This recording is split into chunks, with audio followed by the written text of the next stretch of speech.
I am Daniel Lucas, and welcome to Book 101 Review. Book 101 Review is all about the books that I read for the last 40 years. And today I have my special guest. He's my feature author of the month. He's award winning and best selling author, no other than Mr. Sebastian de Castel.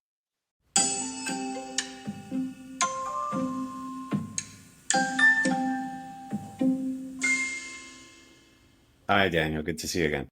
Good to see you, Mr. Sebastian. As usual, can you please introduce yourself?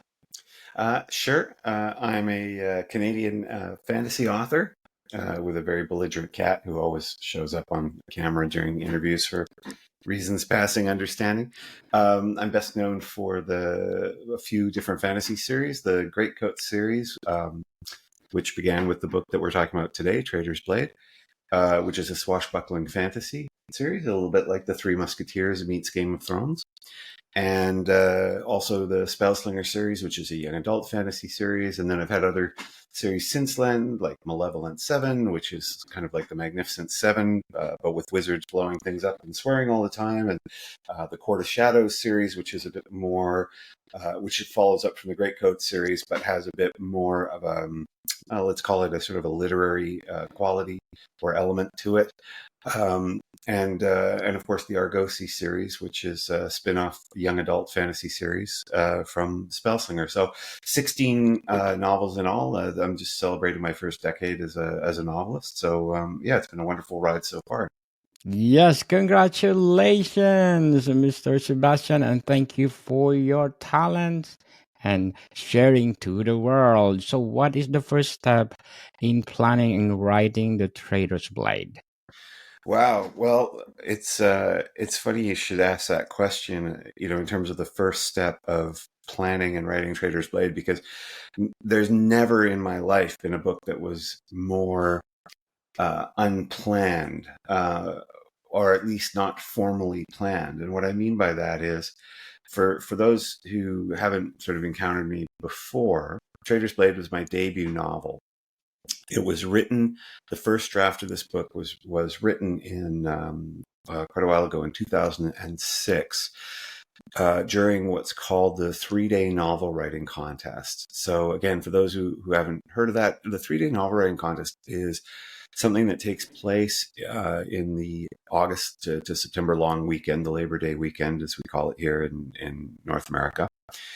And it's been around for, I don't know, 40, 45 years.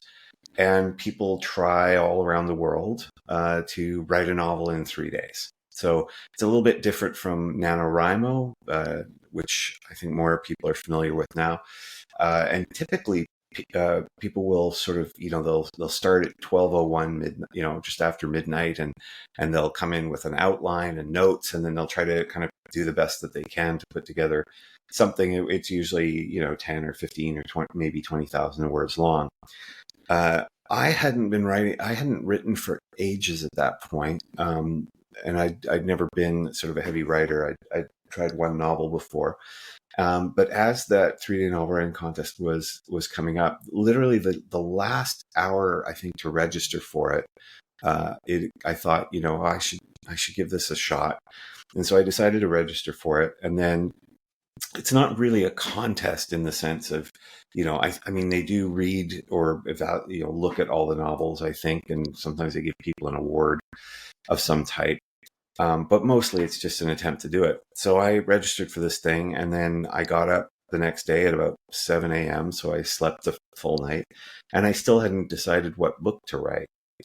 And it occurred to me as I was deciding, what I was going to write, that there was this story that I'd never formally tried to put together. I'd never written an outline or even written notes from it, but that whenever I would go jogging, I'm a pretty terrible runner, so I need to distract myself and entertain myself when I'm running, that this story would come up and scenes would come up. I'd have these idea of these 3 sword fighting magistrates who were just dealing with every problem imaginable. They'd all thought that by becoming these sort of what were called greatcoats, that they would be heroes. And they risked their lives sort of fighting for this idea of bringing the law back so that people could actually trust in their leaders and be able to live safe and prosperous lives. And in fact, what ended up happening was that the king who first brought them together ends up being executed, and they're all deemed as traitors. And so they just have the worst time imaginable. It's like the Three Musketeers, but if everything went wrong all the time. And so I realized that story had been kicking around my head in various ways, and I just started writing. With no sequence of scenes, no plan in mind, just starting from the first sentence. And over the course of those 3 days, I wrote 44,000 words, which is, I think, would be something like around just shy of 200 pages. I was a musician still at the time. I had a music gig in there that I had to do. I went jogging during that time, and I slept better than I normally sleep in those 3 days. And so at the time that what was produced, that draft was called Three of Traitors, because I've always had a bit of an obsession with cards. And so I like the name Three of Traitors, as if traitors was a suit of cards. And I was just deliriously happy with having gone through that experience. I didn't really think about it that much after that, but a few years later, I decided, okay, I'm going to give this novel writing thing a shot. And so I did a big rewrite of the book, and then it expanded to become, I don't know, 2.5 times longer. And very unexpectedly, that book, which started as a 3-day novel with no plan, no notes, no outline, got me my first 4-book deal, which got me my 8-book deal later and another 4-book deal. And here we are, 10 years since my first publication, as I say, with 16 novels. And I've been tremendously lucky, but it all really started with a book written at a time where I had no plan and no intention of really being a writer. Yes, you're so lucky, Mr. Sebastian. Yeah. So, what are some strategies for creating memorable and relatable characters in Traitors Blade? Well, I often say that people tend to focus a lot on the idea of characters when what I think is better is to focus on the idea of relationships. So the reason I say this is if you think of some of the great characters or important characters in fiction, often they don't have much of a personality at all. For example, if we take Lord of the Rings and we think of Frodo, when you try to describe Frodo, there's not a lot to describe. He's very much, as many main characters are, what we might call a sort of an every person.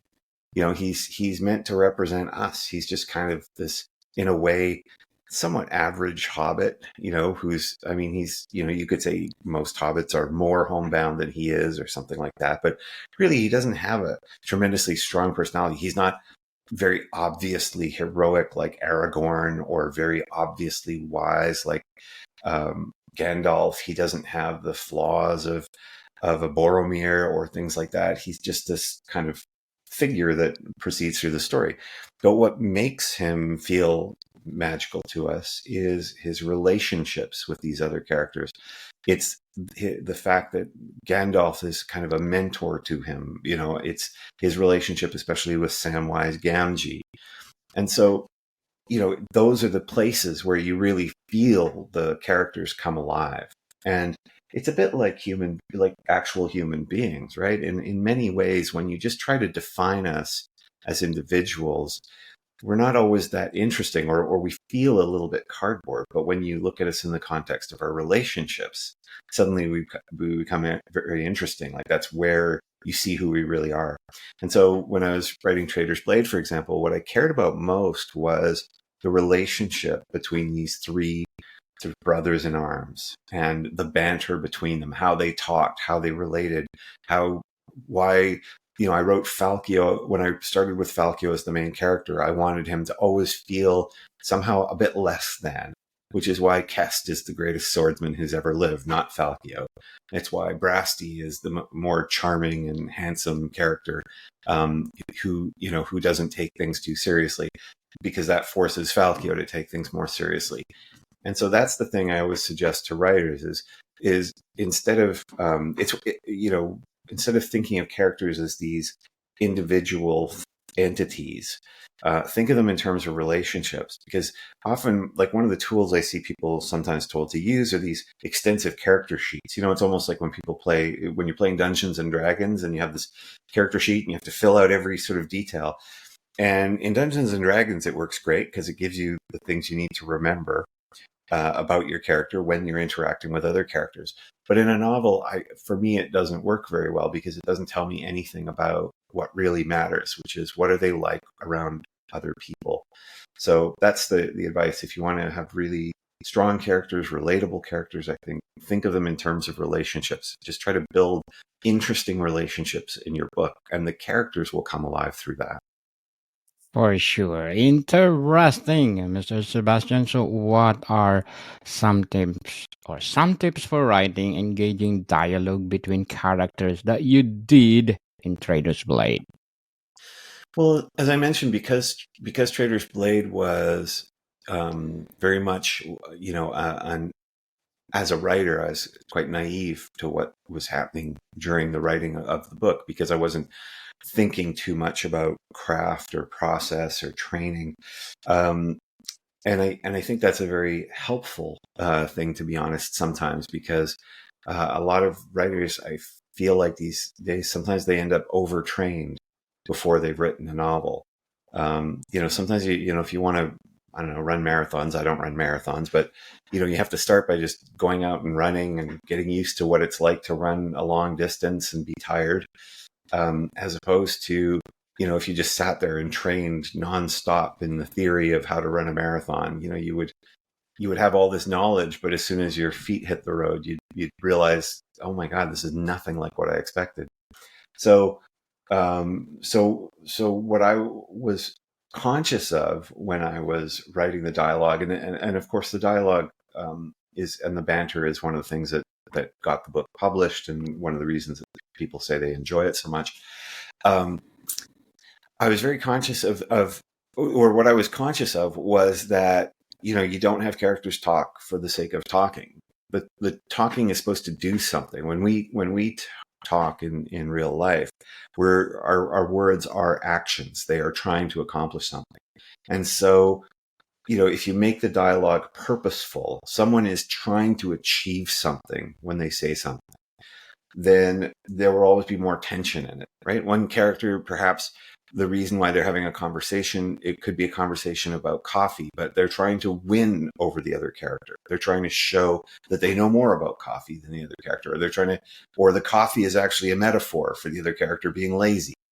Somebody goes into a long diatribe about, when you want to make proper coffee, you have to do this with the beans and this with the water, and you can't just throw it together. You quickly realize, oh, they're not just talking about coffee. They're talking about how this other character just doesn't take anything seriously enough. That they're too lazy, that they look for shortcuts. And that's where dialogue comes alive, when it has a purpose.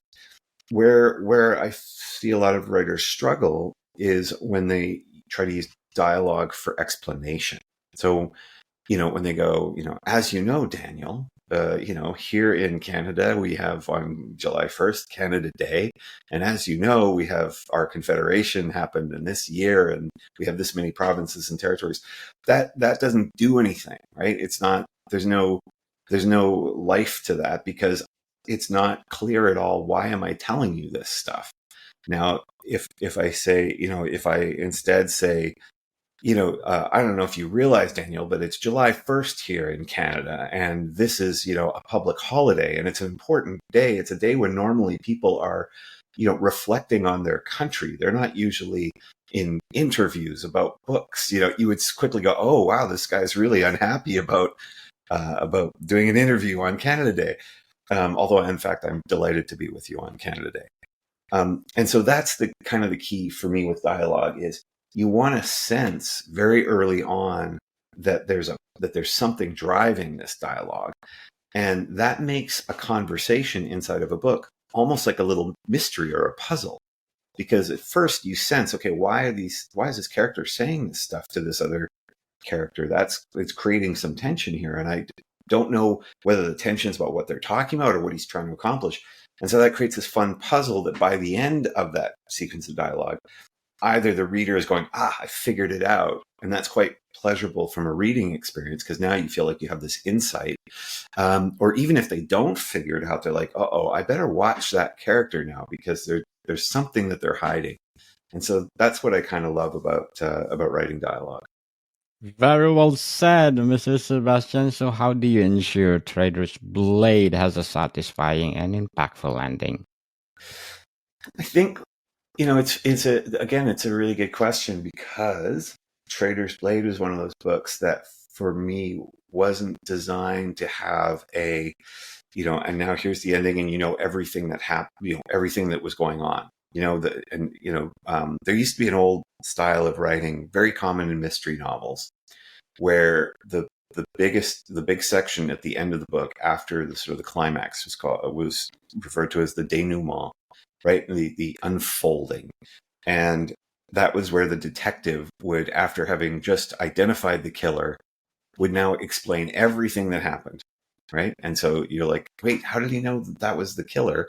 That the killer was the butler? And you go, well, and because the butler's shoes had this kind of mud, and because the butler said this thing, and the butler didn't show up for work that morning, and you have this thing where you now have all the answers to everything that happens. That's a pretty old sort of style of writing, but sometimes that becomes prevalent in fantasy novels as well. And I'm never that fascinated by that because it doesn't really reflect the experience of the characters. The characters at the end of, if a dragon suddenly attacked, and we were both under attack by dragons, we just escaped with the narrowest piece of our lives. We wouldn't then calmly go into a description of or a dialogue over every single detail that got us there. So I look for an ending that is emotionally satisfying more so than just plot satisfying. I always try to make it so that every novel is complete. It's a complete story beginning to end. If you'd never read another book, you would be fine because you found that ending. And if you start a book that's book 3 in the series and you hadn't read the others, you would still be okay because that book is a complete story. It's not just an installment necessarily. But the ending that's most important to me is the emotional ending. It's what's happened to the character and the sense that they have made this complete journey. And so Traitor's Blade is a good example of that because from a plot standpoint, he doesn't know all of the different things that have gone on, like the reasons why this ducal conspiracy takes over, the reasons why this one young woman was set up to be a sort of a puppet ruler and lied to about her own heritage and things like that. He doesn't know the answers to all these things, but from an emotional standpoint, he has come from this arc of feeling like he had no purpose. He was just trying to chase the last command, the last dream of his dead king.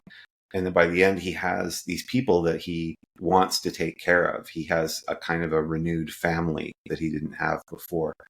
And so that's sort of the key, is what is that big emotional payoff? Because once you've given that big emotional payoff, I always feel like that's exactly the moment where you end the book, right? If you can have a climax to a novel where all of the actions happen, you can have a denouement if you want, where lots of things are explained. But the moment you reach that completion of that emotional arc for the character, that's usually where I'll then write the end. Right? And sometimes it's not even where I would normally expect, but if I feel that, I know that's where I want that story to end. Well done, Mr. Sebastian. But before we go on, I want to shout out our listeners from Brazil. Obrigado, Brazil, for supporting this podcast, because in Sao Paulo we got 55% audience share. Rio de Janeiro, Prana, Minas Gerais, Rio Grande do Sul, Monte Grosso, Alagoas, Amazonas, and a lot more places in Brazil. Again, Brazil, obrigada for supporting this podcast, because this podcast is created to empower writers, authors all over the world, like Mr. Sebastian Di Castro. So, Mr. Sebastian, what are some common mistakes that you did when you're writing Traitors Blade? I think So one of the interesting things about how I wrote Traitor's Blade was that quite often, as I mentioned, because I was coming up with a story when I was running and listening to music, is I would play one song on repeat over and over again because I would start to have an idea for a scene, and I would just let that song that drive the scene for me. And that was great because it kind of allowed me to have a tempo and a rhythm to the scenes that I was writing. Um, but sometimes it can also lead you, because songs have their own built-in emotional content. And if you think about it, a 3.5 minute or 3 minute pop song or love song, you're basically supposed to fall in love with characters in that song, whoever they are. John Cougar Mellencamp had the famous song Jack and Diane. And, in a few sentences or a few lyrics, you're supposed to basically fall in love with Jack and Diane. And I found that when I was writing one of the love interests in Traitor's Blade, it was informed by a particular song, a song from Weezer that was a great song from the 90s that I would just listen to over and over. But because the song already has a lot of the emotional impact in it, as I was writing, I would always those scenes with that character in it, Ithalia, I would always have all that in my head. So I would already have all that feeling of the sort of the lovelorn emotions, but that doesn't necessarily show up on the page. And in fact, it's the most common problem I think writers face, and I find it especially in fantasy for some reason, which is that they have a scene, because the scene first plays in your head, you have all this detail and richness and emotion and conflict and tension. But then that's not what necessarily appears on the page. So, so as the writer, you're fooled, right? Because you see the words on the page, you see the references to this character having this argument, and then they're getting into this fight, and then this dragon comes and throws whatever smoke or fire or whatever dragons do. I don't really write about dragons at them, and because in your head you have this whole story playing out. You think it's there on the page, but it's actually not. What someone else will read on the page might feel actually very just procedural and flat and sort of emotionless. And so that's one of the biggest challenges, is asking yourself, once you've let yourself feel a scene and then you put a scene down on the page, um, is all of that richness actually in the scene that you wrote, or is it still just in your head, and the words that you've put on the page are just like cues for you, for your own brain, that just unlock those other memories and emotions, but the memories and emotions aren't actually put into the words themselves. And so that's the most common problem. I'll meet newer writers who will say, I've written this novel, and I think it's really great, and it's rich, and they've got all these wonderful ideas. When they talk about the novel, you get excited about reading it, and then you start to read it and you go, oh no, it's still in their heads. It's still locked inside them. It hasn't made it to the page yet. And so that is one of the biggest challenges of writing, and it's by far one of the biggest challenges of writing a debut novel. Definitely. So, how do you develop a unique writing voice and style in Trader's Blade? Well, interestingly, when Traitor's Blade was first bought by publishers, I remember I had a meeting at this event, two different meetings with my two different editors. So the editor from the United Kingdom, who bought world rights to the book and the series, and my editor in Canada at Penguin. And I asked both of them why they decided to buy this book, because I was just interested, right? Because I was an unknown author. And they both said the voice. They both said they knew they wanted to buy it before they finished the book, which is pretty rare. Usually when publishers are looking at new authors, they need to know that the book is good all the way through, that it ends well. So, that's one of the tough things when writing a novel, is making sure, as we were discussing before, making sure the ending's strong. And they both said that they put in an offer before they'd actually gotten to the end of the book. Because, and they said because of the voice. I said the voice is so strong. And for years I've sort of wrestled with what does that mean? Because voice is the hardest part of writing to explain to someone. And so I struggle with it too. A character voice is very much asking the question, what does this character notice about the world? Because if you think about it, you can't write every single thing that someone sees or hears or anything like that. So let's say we have two different characters and they both walk into a church, right? Doesn't matter what kind of church. Now, one of those characters is a young child, is like 7 or 8 years old, right? And one of these characters is, 60 years old. And let's say the 8-year-old doesn't know anything about religion particularly. And let's say the 60-year-old doesn't like religion anymore, right? What are they going to see?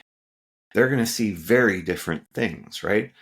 The 8-year-old might be, if we're talking about like a big Catholic church, like the kind we see in Europe all the time, where they took 100 years to build and they're ornate and they have all this art. They're just going to be seeing all of this amazing gold and richness and texture and all of this stuff, and they're not going to be describing it in religious terms necessarily if they're not religious themselves. They're just going to see this fantasy world, right? And that's what they're going to notice.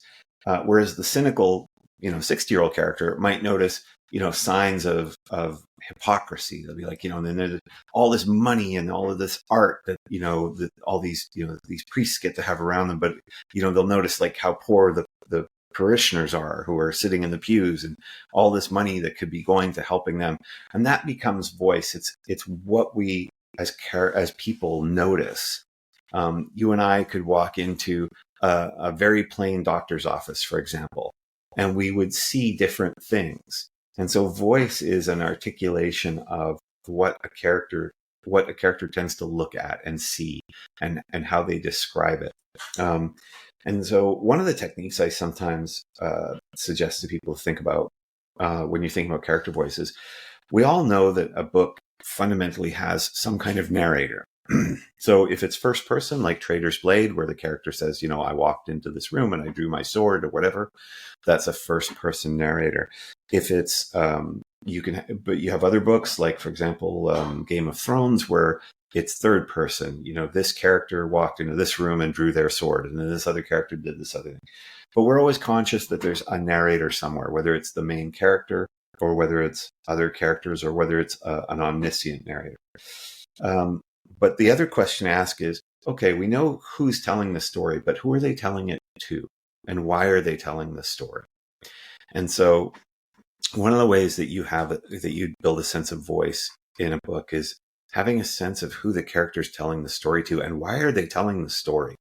So Facio is telling the story of Traitor's Blade because there was a set of ideals. There was a romantic vision of swashbuckling, of being a judge, of the law, of all of these things that totally failed, that seemed to have totally failed, that went completely awry, and that everyone now hates. And he is trying to argue in a way that this stuff still matters, that idealism, even if it doesn't seem to work, still matters. And I think that reflects in the case of the world that I was living in when I was writing it. And I think to some degree, the world we live in now. We live in a world where idealism is often viewed as kind of naive and sometimes even as self-serving. And so Traitor's Blade, as much as it's a fun swashbuckling adventure, is also a novel about a character trying to convince everybody, wait a minute, this idealism still matters even when it looks like it doesn't work. And that will tend to give a book a sense of voice. Without it having to be, preachy, or when people say message based, it doesn't feel that way as long as you stay true to the character and you have a sense of who are they telling the story to and why are they telling the story. The great television screenwriter Aaron Sorkin, I guess he's also a movie screenwriter and a playwright, who wrote The West Wing and shows like that. He will often talk about a piece he calls sort of the villain's speech, right? And so if you think of A Few Good Men, that famous movie with Tom Cruise and Jack Nicholson, there is a point at which Jack Nicholson is sort of saying, you can't handle the truth, this whole speech, right? And Aaron Sorkin always characterizes those speeches as the character is standing at the gates to heaven, arguing with St. Peter about why they should be allowed in. For those who aren't Christian or Catholic, and I'm neither of those things, it's a reference to, in Catholic theology, the idea that when you die, at heaven, you're stopped at the gates, and St. Peter has to decide whether to let you in or not. And so Aaron Sorkin describes this process of a character is fundamentally arguing at the gates of heaven why they should be let in. And there's a degree to which, and I always find this really fascinating, that every book, in a sense, could be understood as a character standing outside the gates of heaven. And why are they telling this story? Because they're trying to get in. They're trying to show, wait, I did it. I was a decent person, even if it looks like I did bad things, even if it looks like I failed, you should let me in. And that's what novels feel like. And the more that they have that sense to them, I think, the more you have a sense of a voice. Very well said, Mr. Sebastian. But before we go on, I'm inviting you to please do listen to my other podcast, Food 101, our fourth season, with Chef Alessandro, one of the executive chef in one of the five-star hotel in downtown Toronto. So please do listen to our latest episode. We talk about one of the favorite ingredients of Japanese cuisine, dashi people. So please do listen. Food 101. So, Mr. Sebastian, can you please read one of your favorite chapter of the Traitor's Blade? Well, I'll read you something that's it's fairly short, but it's from the fourth chapter of Traitor's Blade, so I won't spoil anything. But part of how Traitor's Blade unfolds is it's a bit in what's called the picaresque style. So the picaresque style was a sort of a Spanish style from, I think, the 16th, 17th century, in which often stories would recount scenes from a character's life, often a very roguish character. But you could kind of see these as these distinct events in a character's life. It wasn't all just the present narrative of somebody's on a mission to do something. It would be these sort of illustrative moments. And one of the things I was and again, as I mentioned, when I was writing this book, I just let the book unfold the way it wanted to unfold.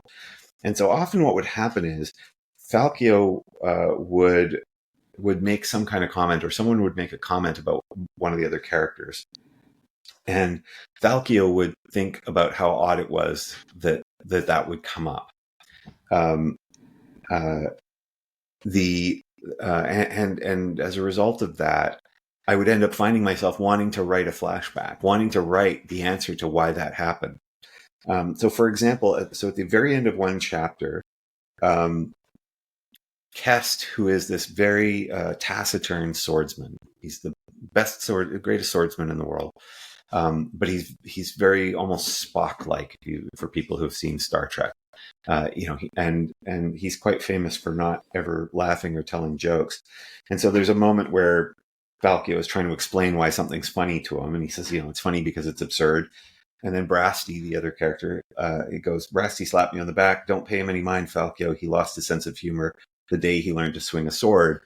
And when I wrote that line, I found myself going, "That's interesting. I wonder how that's connected." And so I had the end line of that chapter being, oddly, since Brasti had no way of knowing it, he was absolutely right. And so this brief chapter that follows is about when the two of them were kids, and it's about this sort of mysterious moment that I found that came out of just that line of just, okay, why would one of these characters not, ever tell jokes, and why would it be related to when they learned the sword, or doesn't matter. So this is from Traitor's Blade, Chapter 4, The Caravan Market. My mother and I lived on the outskirts of our town, which bordered another town named Luth. There was a wooden marker between the two, and Kest and I met there as boys when we were both around 8 years old. I was very poor, with no father and no prospects, other than a possible future as the village idiot. Kest Murrowson was the child of a wonderful mother who worked as a healer, and a father who was the town smith. Kest told jokes all the time, thereby putting me to shame even for the role of village idiot. But he never made fun of me for being poor or not having a father, and that instantly qualified him to be my best friend. He was a gentle boy who didn't like to hunt or fish and never wanted to play with swords. I, on the other hand, was going to be a greatcoat one day, just like out of the stories. Kest's father made some of the best war swords in the region, and he had learned his fighting ways in the wars with Varas, the country to the west that's populated by barbarians who occasionally gang up and make their way across the mountains and try to raid us the way they do their own people. They lose every time because our troops can fight war style in units, while theirs just sort of run at you shouting and pissing on themselves as they try to cleave your skull with whatever's handy. Anyway, Murrow, Kest's father, was a fine swordsman, and since Kest showed no interest, he thought he could induce him to jealousy by teaching me. He showed me how to fight with the broadsword, often called the war sword these days because duels are now fought with lighter weapons. But the sword I most fell in love with was the rapier. Straight, sharp point, lightweight, at least in comparison to a war sword, and with an elegant style that felt like dancing with death. I was a good student, and I loved spending time with the family. But strangely, Kest was never swayed by the jealousy his father had sought to create. He watched me, complimented me periodically, but never showed any interest in taking up the sword himself. When I was 10 years old, Murrow took me aside after practice one day and said, "Falcio, my boy, you're going to be a fine swordsman one day, a fine one. I've never seen anyone take to it so quickly." A ball of warm fire lit itself in my chest. He'd never called me my boy before, and it made me feel something, just for a moment, that I hadn't felt in a long time. I resented Kest. Not for having a father, or even for not caring, because he did, but rather because he didn't try half so hard to please his father as I had done to please mine. But I didn't really hold a grudge with Kest over his disinterest. He was smart, he told jokes, everyone liked him. He was good at plenty of things. I was happy he had left the sword to me. Years passed, but I hardly took notice, and before long we were turning 12. My birthday had just passed, and Kest's was coming up. I won't ever forget the day he came over to my mother's cottage to tell me, well, here's how it played. He knocked on the door. I came out with a half-eaten piece of bread in my hand, and he said, "Falcio, I need to tell you something. Well, to be truthful, I need to tell you something that I can't change." I placed the piece of bread down on the step and put my hands together in front of me, a nervous habit I had in those days. "What is it?" I asked. "Well," he hesitated for a second, but then he took a breath and said, "I'm going to take up the sword, Falcio." I let out my own breath all at once. "Damn, Kest, you scared the saints out of me." "I'm serious, Falcio. I'm going to take up the sword. I'm going to start today. I don't want you to be upset or offended. It's not because of anything to do with you. I just have to do this. I have to take up the sword." I looked at him. I wanted to ask why, but somehow I knew he would never tell me. "Does this mean we can't be friends?" I asked, confused and a little hurt. "No, of course we'll always be friends. That's why I'm telling you this now, so you won't think it's something bad between us." I thought about that for a second. "Well, okay then, that's good. We can practice together. We can be the two best sword fighters in the town. People will come from all around to watch us. We can go see your father and start today." I figured I was being nice, since Kest was almost 12 and would never be able to catch up with me. Kest grinned and we went to his house. When Murrow saw Kest, somehow he knew something had changed, and he pulled down another sword from his shelf without saying another word. When Kest first picked up the sword, I thought it would be hard for him. Sure, he'd watched me train, and he probably had a good idea about how the parries and strikes should go, but he was bound to be awkward, and he hadn't built up his muscles the way I had from years of practice. And for the first hour or so, he was, missing the parries and falling all over himself whenever he tried to cut. But he just kept at it, going back and repeating move after move, stroke after stroke. By the end of the morning, he could beat me every time. By the end of that evening, he had beaten his father, and by the time Kest's 13th birthday passed, there was no one on this earth who could best him with a sword. He never told me why he changed his mind about fighting, but he was the greatest swordsman in the world, and he didn't tell jokes anymore. Bravo, Mr. Sebastian. Bravo, bravo. And thank you, listen notes, for belong to 10% popular show globally and the listen score of 27. So, Mr. Sebastian, can you please invite our listeners to support all your books? Sure, yeah. For if you haven't read any of my books before and you like swashbuckling sorts of stories, Traitor's Blade is a great place to start. If you're looking for a book for someone who's younger, so young adult, the Spellslinger series is a great place to start. Um, if you would like to read something that is a bit more irreverent, if you're a fan of Deadpool and just wish there were more swords and spells involved, Malevolent Seven is a really fun and very fast read. And of course, my latest book is Play of Shadows, which is the first book in the Court of Shadows series. It's a swashbuckling fantasy set in a theater with its own very strange kind of actor-based magic. And it's a lot of fun. It's in the same world as the Greatcoats series, but if you've never read the Greatcoats, it's fine. You can actually start here if you like. But any of my books, that you can usually find them pretty much in any bookstore, any big bookstore around. And if you want to reach me, my website is decastel.com. That's DECASTELL.com. And if you've read one of the books and want to tell me about it, there's a contact page, and I reply to every email I get. Sometimes it takes a little while, but I always reply. Yes, people, let's support Mr. Sebastian de Castell, because if you support him, more million books to come. So, last question, Mr. Sebastian. Traitor's Blade is good for a motion picture or for a series? Oh, well, it'll be interesting to see. So it's been optioned. The Greatcoats have been optioned for film and television. And I got to see a pilot script for a pilot episode of a TV show a little while ago, and it was lovely. It's always amazing to see someone else working on a story set in the world that you created. But with Hollywood, you really never know. I often tell people, out of 100 fantasy novels, maybe one of them will get optioned for film and television. Out of those, maybe 1 out of 100 will end up, actually going into development. And out of those, maybe 1 in 100 will end up actually having a pilot episode. And 1 out of 10 of those will actually go to air and have a season. And probably virtually none of those will end up going very well. It's a very, very difficult world because, of course, it's so expensive when you're trying to make a TV series. But I adore the producers and the talent that they've put together that are working on this. So I have confidence that if it's possible to bring these swashbuckling, traveling magistrates to the screen, that they will do that. And I would just love that, because I'd love to just sit back and watch someone make a better version of my story. Yes, indeed. Looking forward for that, Mr. Sebastian. Mr. Sebastian, thank you for your time.